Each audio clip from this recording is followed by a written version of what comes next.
Hey friends, click the like and subscribe button below. Today I want to talk about one of my favorite watches that I own, the Omega Seamaster Planet Ocean with the gray and orange strap. Let me pull up the info. I got it on Joma Shop. I like Joma Shop. I prefer if I could buy it right at the Omega boutique, but I have to be a little more prudent than to do that. So I buy it on Joma Shop. Although I can't, if you could buy it at the boutique, buy it at the boutique for sure. So this is the Seamaster Automatic Gray Dial Men's Seamaster Planet Ocean.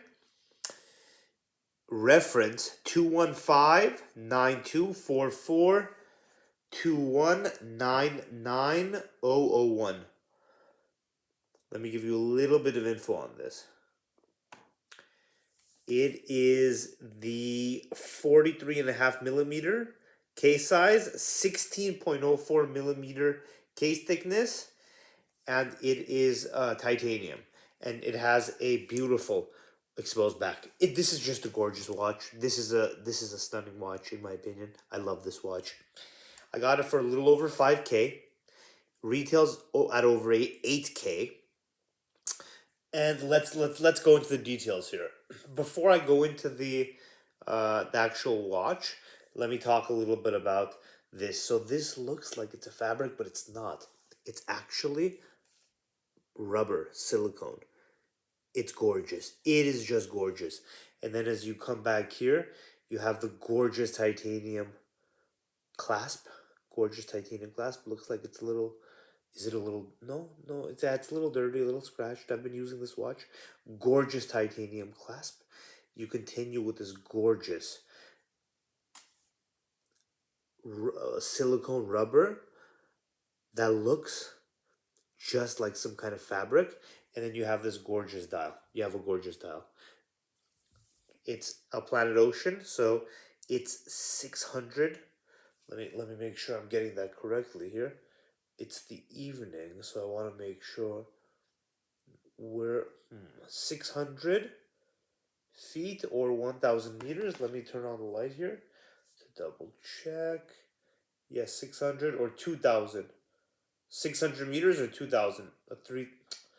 Oh my goodness, my eyesight. 2,000 feet or 600 meters makes sense. So it's the 600-meter one, not the typical 300 meter. It's the 600-meter double, and it's 2,000 feet, right? 2,000 feet, we said, on this watch. Yeah, 2,000 feet. Let me double check here. Yeah, well, 60-hour power reserve also.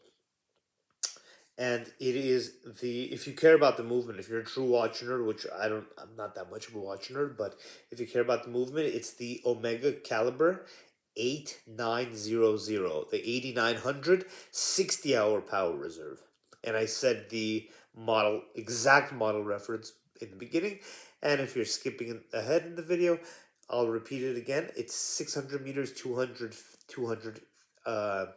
600 meters, 2,000 feet, 43.5 millimeter case thickness. I said the reference in the beginning. And it's sapphire. It's a sapphire thing as well, of course. And the back and the front are both sapphire. So it's 43.5 millimeter. And you can see the movement in the back. Just a gorgeous movement, right? The gorgeous, I think it's called a co-axial, right? Just a gorgeous movement, and the dial is just gorgeous. I hope you could see it here. It's evening, so there's not the light is not too remarkable, but it's just a stunning dial. Just a stunning dial.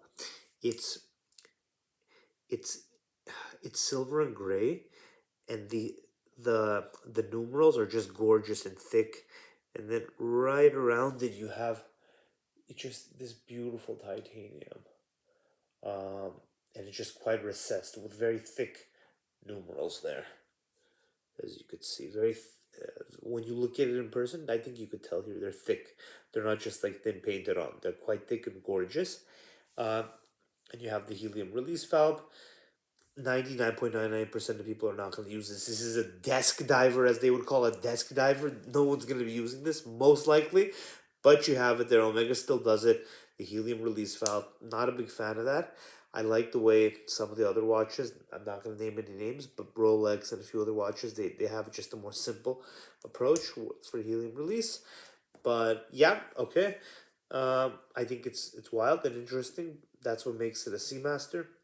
Um, you have a very, very robust crown. I'm wondering if you could tell here how robust it is. Much more robust than a typical Seamaster, in my opinion. Just a very robust crown.